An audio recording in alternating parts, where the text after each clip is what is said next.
Inilah ribuan simpatisan yang berkonvoi menggunakan kendaraan sebelum mengantarkan kandidat pasangan bakal calon Bupati dan Wakil Bupati Lahat periode 2018-2023 menuju kantor KPUD.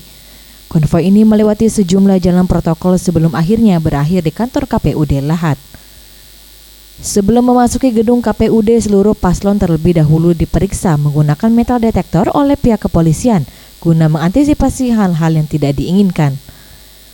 Pasangan pertama yang mendaftar di hari pertama masa pendaftaran adalah Nopra Marjani Herliansyah yang diusung koalisi Partai Gerindra, PDIP, P3 dan PKS.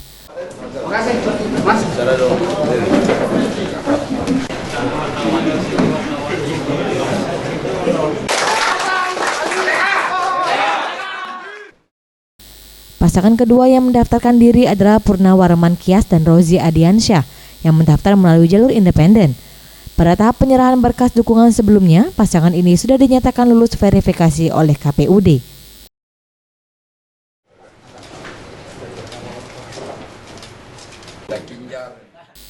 Ketua KPUD Lahat Samsul Rizal Nusir mengatakan, sesuai tahapan pilkada yang telah ditetapkan, KPUD Lahat membuka pendaftaran mulai dari tanggal 8 sampai 10 Januari 2018.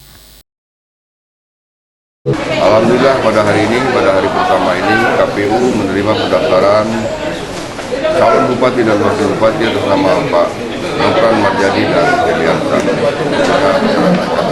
Untuk persyaratan pencalonan sudah terpenuhi karena didukung oleh lebih dari 8 kursi DPRD sesuai dengan ketentuan KPU. Kemudian untuk syarat calon tentu kita akan verifikasi lebih lanjut karena menyangkut beberapa hal yang perlu dikurangi atau ditambah. Ada hal-hal yang masih kurang, masih ada waktu untuk perbaikan atau verifikasi dari berkas pasangan untuk syarat pencalon tadi. Zulfikri, Sriwijaya TV.